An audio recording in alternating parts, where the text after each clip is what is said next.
The most important thing with personal branding is consistency over intensity. The more you do something, the more you improve, and you try, you fail, you learn, and you improve. You can start building your personal brand at any time. And the truth is, everybody has a personal brand, even if you're not working on it. That's the thing no one talks about, because simple sells. My Hello. man. You're right. How are you? Really good. How are you?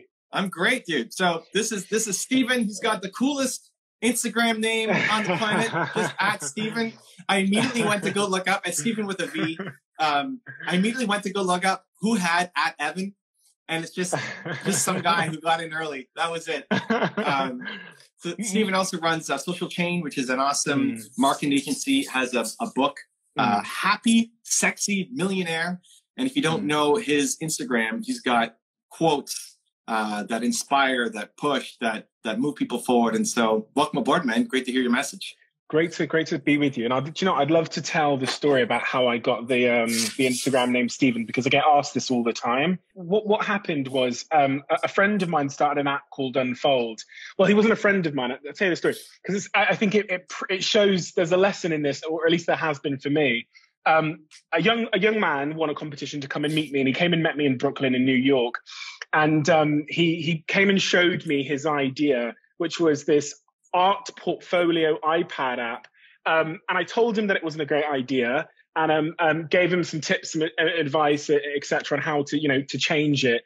And 1 year later, a guy walked into my office in New York and said, "I'm working on 3 different ideas." This was a completely different guy. "I'm working on 3 different ideas. One's this, one's that, and then one's this app for Instagram stories." And he explained it to me, and I said, "This is a brilliant idea." It's a guy called Andy. I said, "Andy, I need to meet the founder tonight." In Brooklyn, later that night at 1 a.m., he introduced me to the founder, and it was the kid I'd met a year before. He'd pivoted the app into this app called Unfold. It had 1 million users at the time, and it was growing like crazy. And I walked into this apartment in New York. This kid is shaking because it's been a year since he met me. And and they just got acquired by a Squarespace. And I know they've made a lot of money. But so the guy, Andy, as a thank you for the help and for the guidance of these, he actually owned the username Steven. So he gave it to me as a thank you. And that's my story. Wow. Yeah, it's crazy how things come back around. So if the name's, how I got this name was because of I gave my time to somebody with no expectations, I guess, and that's that worked out in the long run. Yeah, I love it, and you're giving back with all the content you're putting up every day. Yeah, I enjoy it. I think I'm taking as much as I'm giving because I enjoy it so much. And I think the process of creating content and producing videos and quotes and writing is one that's just as selfish as it seems. Selfless. So yeah, I really love it. Yeah. So one of the things I love doing on this show, since we can do it on Instagram Live, we can move around, sure, is either a tour or if there's like some object or something you've got that has a nice story to it. So it's not just seeing a white background. Like, is there some object you got that means something you can tell us a story with? I'm going to pop to my room, which is just that. I'll be right back. Okay. I'll see if I can grab something. Give me 1 second. Okay. This is quite a symbolic thing for me, and it's only a simple thing. But a couple of years ago, someone gave me this little piece of jewelry, and if you know me, if you're close to me, if you're one of my close friends, you'll understand why this jewelry means a lot to me.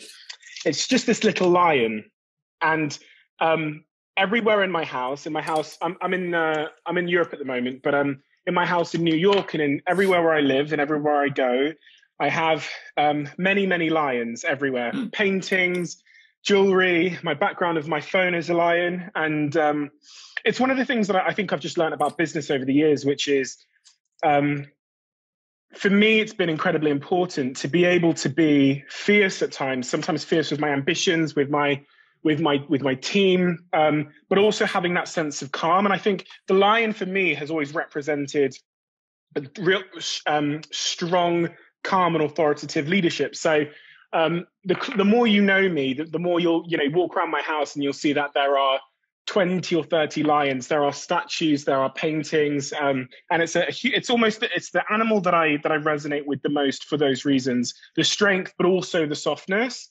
And I think that kind of personifies me. So I could show you this piece of jewelry, but I have 30 more lions on rings and things like that. That was just the first thing that came to my mind when I went to my bedroom. I like it. That's awesome, dude. Now, somebody's saying in the live chat that they love your YouTube channel to change their life. I actually didn't know you were doing YouTube stuff. What are you doing on your YouTube channel? I used to.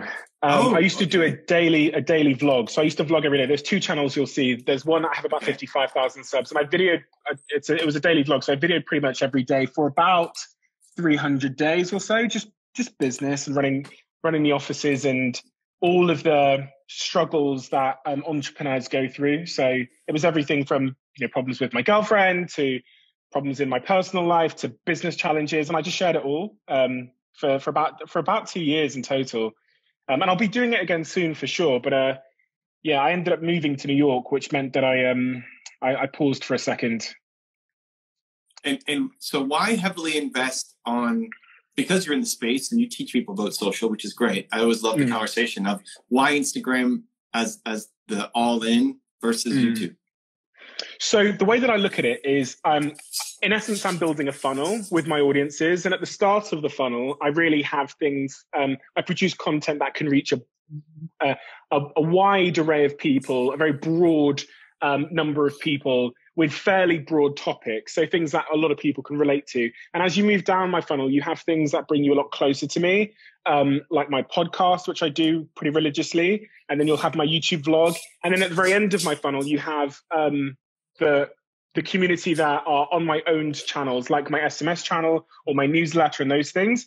And so at the top of my funnel, I chose Instagram, and I used to be Facebook as well. I have about a million people on Facebook, but I just didn't really enjoy producing content on Facebook as much as Instagram. And then that's really just a way of getting to know me as I see it. Further down my funnel, you really get to know me with my podcast and my YouTube vlogs. And then at the end of the funnel, we're really connected. And that's where I do my webinars, and I'll send out my email newsletter. And I think you have to build that funnel as a personal brand builder if you want to bring people in the front door and, bring them to the bedroom. So, yeah. So I flipped it. I went LinkedIn to Facebook to YouTube. Really? And that's where I built. We got 2 million subs on YouTube. Like that's for people watching this on the replay on YouTube. Hey, and then now more recently on Instagram. I want YouTube because the content lives forever. Because what you make in 5 years, like this is a year ago, and people are still saying, I love your videos. Like, wait, he's doing videos? What are the videos? Let me go look that up. Yeah. No, YouTube's a brilliant channel. It's obviously a lot more, typically a lot more work, right? Production work. It's, longer form, over 10 minutes ideally. And so for someone like me that at this point in my life, I want to produce for a big audience, but I can't necessarily invest a lot of time into the production. Instagram has been the platform for me. But I tell you what, LinkedIn, I've been all in on LinkedIn for the last year and a half, and I'm slowly growing my audience now. I've just surpassed about 100,000 followers, but a mega important platform because of the virality and how, it's like Facebook 2014, where, if you comment on something, it spreads it to all of that person's connections. And that's an opportunity that won't last long for sure. So I'm all in on LinkedIn as well in a big way. Have you thought of doing YouTube videos, just Q&A, or instead of like a vlog takes a ton of work to put together and edit everything, but just you've got you're speaking. I've seen it's awesome, or just being able to answer questions where you can just sit where you're sitting, even pull out your phone, because it's production quality. Quality is more like you got the quality in your head. Right? Your opinions, your ideas are high quality. Have you thought of just doing 10, 12-minute videos that actually just take 10, 12 minutes to make and then just post because you're so good at what you do? Yeah, do you know what I'm going to do is, so the way that I look at it is I never want my things to overlap too much, or else it's a waste of time. And what I mean by that is if I'm sitting down to record an hour-long podcast every week anyway, I should just video that. Yeah. And that's basically making more out of the same amount of time. So my podcast is called The Diary of a CEO, and it's doing really, really well. It's huge over here in the UK in terms of the business charts. It's either number 1 or in the top 10. And I'm going to start videoing that. The issue I've always had with this, videoing it, honestly, just speaking honestly, is so I live in New York. That's my only, that's really my only official residence. And I've been there 1 week this year. And that speaks to my schedule. So I'm typically flying about 4 days a week. And if you think about scheduling podcasts anywhere, I really don't know where I'm going to be. We have 5 offices around the world. We have 700 team members. And my job is to fly between the offices, but also to do a lot of public speaking and, those kinds of things. So that's been the big issue for me, is how do I record a podcast? And a lot of these are excuses as well, because I know that there's ways around it. It's just like, I think the most important thing when you come to building a personal brand or producing content is you need to find something that you enjoy and that is sustainable. And if you can do something that you enjoy and is sustainable, you'll become consistent. And the key to personal branding is consistency. Mm-hmm. So I don't try and trick myself into doing anything that I don't find sustainable or enjoyable. And I think I had a conversation with my team recently where I said I want to start doing more YouTube, but I think it'll be videoing my podcast. Yeah, that's an easy start. Yeah, I think also for a lot of people, it's just being willing to lower the production quality. Like maybe it's you're filming off your phone while you're in the backseat of an Uber or cab going to an airplane with a thought that's on you. Because you see that you're such a unique dude. You see the world differently. Like you step out in the streets of New York and everybody else sees one thing, and like you're seeing this. You're noticing that guy there on the corner doing it. Right? And so just what's going on in your head is value. Forget about like the perfect lighting or the setup or any other stuff.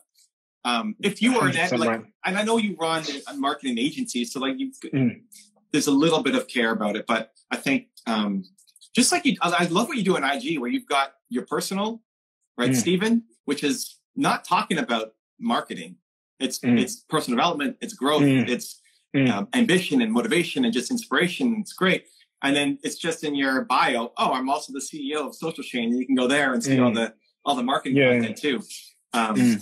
Yeah, I mean, I would love to see. The podcast is a super easy one. I'd love to see just your thoughts, though, like how you see the world. Yeah, that's it. That's exactly what I do on my podcast. So my podcast is most of the time is alone, and in fact, the episodes that do the best are when I am alone. And it's 1 hour of me showing you what's in my diary based on the last week. So it could be, some massive issue with my mum. It could be a massive issue in business. It could be an issue with a team member. It could be someone that sits down next to me on the plane and something I learned by how they behaved. And it's that real sort of like observational analysis that I just pour out completely honestly in a way that is hopefully won't get me cancelled. So. But it really is raw. It's raw. I talk about everything. I've talked about masturbation and whatever else. But I just need, and that of all of the pieces of content I produce is the one that has the greatest sort of affinity or the greatest connection with my audience. But it's not recorded by far. And this is also why I stopped Facebook. So I made 5 Facebook videos on Facebook Watch when it came out, and they averaged 10 million views. So it made a lot of money. But it was a 3-minute video. About sort of vague, broad appeal topics. And I just didn't get a lot out of it, to be honest. I was trying to make viral videos and I wasn't getting a huge amount out of it. So my podcast was almost like therapy for me. It was like, a cathartic experience. So, yeah. Well, long form definitely works on YouTube. And oh, for sure. Dude, if you can, nobody can carry a 1 hour solo podcast. Like I love it. It's my favorite thing. Yeah, it's my favorite thing. Because you got a perspective that is just different. I'll do it. I'm telling you, Evan, I'm going to do it. I have to find a way to make it like truly sustainable. And I've always, fantasized about having a big studio that I could record it in. And in Manchester, we have 8 studios. We have a studio in New York, but I'm never in either. And so what happens with my podcast is it's recorded, I swear to God, I'd say 80% of the time in a cupboard under some stairs somewhere where I can just have, in a hotel, where I can have silence. And that's it. And, I can't really record in that cupboard in the hotel. So it's been a tricky one. I think... Dude, I would love to see the guy who's got offices all over the world, and beautiful New York apartment. And then here he is, like sitting under a staircase in a cupboard, whatever, filming. Like, that's when everybody else is trying to be perfect and have the perfect studio. You're the guy who says, just go, just make, just love yourself. Don't worry about the judgment, right? And I was like, here you are living it. I think that would be fire, dude. Maybe I'll do that under the staircase. We'll be that can be the name of the podcast, Under the Staircase. Good idea. I'd love to see it. Yeah, man. I mash up a whole bunch of different people's things and try to introduce new thought leaders. So part of it is selfish for me. Like, I'd love to showcase your stuff and say, hey, You may know Steven from Instagram and podcasts and his books and speaking gigs, but like, check out his YouTube. You got to dive into this guy. Cool. That's Justice for George. Justice for George, dude. That's everyone's saying it in the comment section. Wild. So talk within that. Talk about how do you manage? You've got your personal brand that's not super connected to social chain. I mean, it is, but the content isn't. You got social chain. You got topics like Justice for George that are super timely for entrepreneurs who are looking at you and they say, "Hey, I want to have my personal brand and my business brand and topical." Like, how do you manage it all? What advice do you give somebody who wants to emulate what you're doing?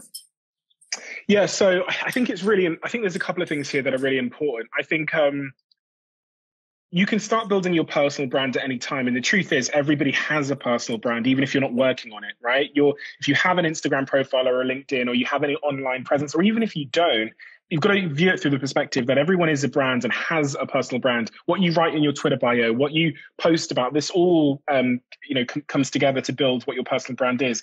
And here's my advice to people building their personal brand. I would focus initially, especially if you don't have the budget to hire a team, I would focus on one hero channel. And that channel is usually determined by the content that you're going to be producing. So if you're a chef, there's fairly obvious channels for you to go down. You're not going to start necessarily, you probably wouldn't go for a Snapchat, right? You'd probably go for either like an Instagram or a video first platform like a YouTube or an Instagram. You wouldn't go for a Twitter, for example, if you're a chef necessarily. And I would try and build an audience on that hero channel. The most important thing with personal branding is consistency over intensity, which means, as I said at the start, really finding one thing that you can do consistently for the next 5 to 10 years. If you look at the growth of, a lot of people that have built astronomical personal brands across the board, they typically were really consistent on one hero channel, and then they used that audience to then branch out. You've got Jay Shetty, he started in 2016 with videos on Facebook. You've got Gary Vee over here with Wine Library and what he did on YouTube as the wine guy back in 2000 and must have been 2009 or something, 2008. And you've got, I've got friends that have built newsletters that have 500,000 subscribers, and then now they've branched out onto other channels like Medium. And I would really focus in on just being really consistent and providing incrementally more value every quarter, month, whatever you want to do on that channel over time. That for me, and the other example I'll give is Casey Neistat, who took him, I think he said it took him 6 years to get, was it 600,000 subs or something? And then the next year he got to 6 million or something crazy like that through his daily vlogging. And again, like, it's so apparently clear that what matters more than anything else, as is the case with wealth and compounding interest, is consistency. And in fact, the factor that's most important is the amount of time you put into the craft. Some people will say, as a rebuttal to that, no, Steve, what matters the most is the quality of the content. But the truth is, the more you do something, the more you improve, and you try, you fail, you learn, and you improve. And as you look at anyone that's exceptionally good at anything, LeBron James, he didn't start good at basketball. He's a world champion. He's the MVP because of his consistency. And I think that's what we should be aiming for. Everybody wants it overnight, which is understandable. I would like it overnight too. But as it relates to personal branding, the fastest way happens to be the slow way, and in fact the only way. And I think that's what, when people, I get asked this question all the time: how do you build an audience? How do you build a personal brand? It is an incessant focus on consistency. And if you can get your 100 followers to tell a friend, if they're all telling 10%, or if they're spreading your content to 10% of people and 5% of those are deciding to follow you, then it will only take you, as in a compounding way. If you look at how compounding interest works, it'll only take you a couple of years to have a much bigger audience. And if you wait 2 more years, you'll have a exponentially bigger audience. And 2 more years after that, it'll get even bigger. And that is the secret nobody talks about. Everybody wants 3 tips and tricks and secrets, but maybe it's just consistency. Maybe that holds the answer to both you getting better at your craft, but also exposing more people to your craft by growing your audience. The first 5 years of my YouTube channel, I had 7,000 subscribers. There you go. Yeah. And the next 5, it was up to 2 point whatever million. And there you go. Right. And in those first 5 years, you in fact did all the work to get to for the next 5 years. It's how I look at, like, like personal wealth. Like, because I've said this to a number of my team members over the years, right? I've said, say that I'm worth, let's just use a random figure plucked out of the air. Say that I've got 100 million net worth now. My first 4 years after, when I dropped out of university at 18 years old, I like messed around with a startup. I learned tons of stuff, but I ultimately, like, it failed, right? It ended. When I started my next company, I came into it with all of that information, all of that knowledge. I knew investment. I'd raised investment 13 times in my first startup. I had all of this information. So my next company, Social Chain, it's a publicly listed company now. It's worth 200 million on the stock exchange, still undervalued. Revenues this year are going to be about $220 million alone. And when I think about when that wealth was generated, I tell everybody it was in those 4 years of up. So I don't say, okay, in the 4 years of Social Chain, we generated 200 million. I stretch it across the last 8, including my failed startup, and say, in fact, when you look at it, we really made, 40 million a year since I was 18. But you get to take it to the bank, further down the line. And as longer you leave it, the more it compounds. It's the same with your YouTube channel. The first 5 years when no one was really listening were the years when you were learning about the algorithm and thumbnails and titles and had comments and the like button and all these things. And so you come into that next 5 years and shit just goes like this, right? Because the content's better, all of these things. That's the thing no one talks about, because simple sells. And if Evan says it's going to take you 10 years and you're going to get the payoff in the last 5, everyone's going to go, this guy, and they're going to walk off. Yeah. And they'll go in search of simple, and that's, it's, no one wants hard work and patience. No one. My first video in 1 year of it being up had 3 comments. The first was my mom, the second was my older sister, and the third was some random guy. In 1 year of the video being up, 3 comments. Wow. Crazy. And now you're a juggernaut on YouTube. I see your videos everywhere. I'll be laying in bed and I'll hear your voice, and it's just because it's like rolled over to the next video. Well, soon we're going to be featuring crazy. Some Steven on the channel. Very here exciting. We go. Steven under the staircase. I've watched so many of your videos you wouldn't believe. Hundreds probably. Amazing what you've done. Really amazing. Well, listen, it's crazy how time flies when you're having fun. For people who are in my audience and YouTube who are maybe discovering you for the first time, how do they dive into your world? Where do you want them to go next? The best place to get to know me would be my podcast, which is The Diary of a CEO. And start anywhere you like, whatever episode resonates with you. Start at the start if you want to see how it improved over time. And at the start, I give a bit of context into my story. But yeah, The Diary of a CEO, definitely. And I'd love to have you on sometime, Evan. It's got a big, millions of people listen to it over here in Europe. So I think your story would be spectacular. I'm down. Let's do it.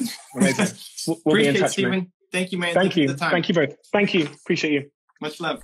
If you want another awesome video in our Black Excellence series, check out the video right there next to me. I think you'll enjoy it. Continue to believe, and I'll see you there.